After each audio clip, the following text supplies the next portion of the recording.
Hello friends, मैं खुशाल आप सभी का बहुत बहुत स्वागत करता हूं हमारे यूट्यूब चैनल एयर स्टडी पे। आज की हमारी डिक्टेशन है प्रोग्रेसिव मैगजीन मार्च 2024 से exercise number 13। Get ready, start. I am happy that the government has emphasized its commitment to non alignment, but in the process of their commitment to non alignment, they have tried to use the phrase genuine non alignment. I shall not quarrel with my friend about words, but what is non alignment? Non alignment is not a mantra. Non alignment is the basic fundamental right of every sovereign country. When we are not committed and there is no prior commitment to any power block, we take our decision on what our policy should be, on its merits on any given issue.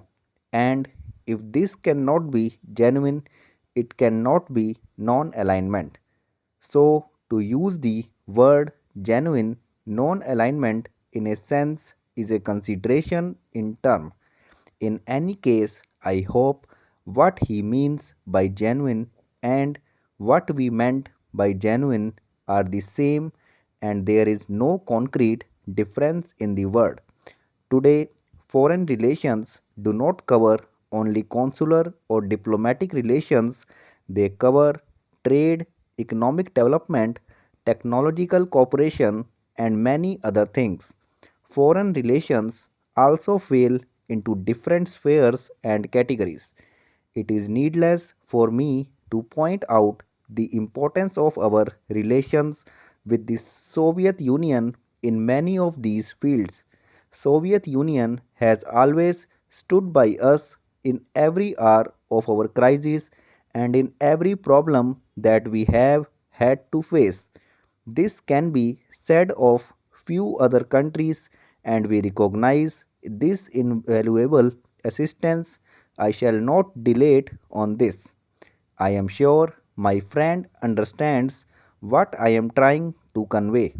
At the same time, I need not emphasize the necessity of our working out economic and development relations with the United States, Japan, West Germany, and other Western countries. They have the technology and they have the financial resources to play a leading role in giving assistance to all developing countries. But we have to recognize the complementary nature of any assistance that we can get either from the Soviet Union or from the Western countries. This complementary nature of assistance is very clear and does not require any elaboration. There is no other aspect to which I would like to draw the attention of the Honorable Minister. This is very often forgotten.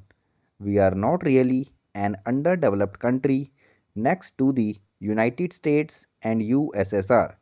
The largest reservoir of technological skills do exist in India. It is unfortunate that we have not been able to utilize fully the technological manpower and trained skills that we have in this country in plenty. However, this very reservoir of technological skills and trained manpower can become a useful element and an asset in our foreign relations. We can, in certain fields, become an aid giving country. Giving of aid does not necessarily mean giving only financial aid. We can very well compete with the so called developed countries in certain fields through the export of our technology and skills, such as in sugar, in cement, in textiles, and in many other fields. In fact, we can probably be more helpful to the less developed countries than the highly developed and complex technologies of the West. This is a field which needs to be carefully explored in our foreign relations in the context of our extremely friendly relations which the Honorable Minister mentioned with countries like Iran and the Arab states, our technical services can be offered to mutual advantage, and this could become an extremely useful commenting factors in our relations.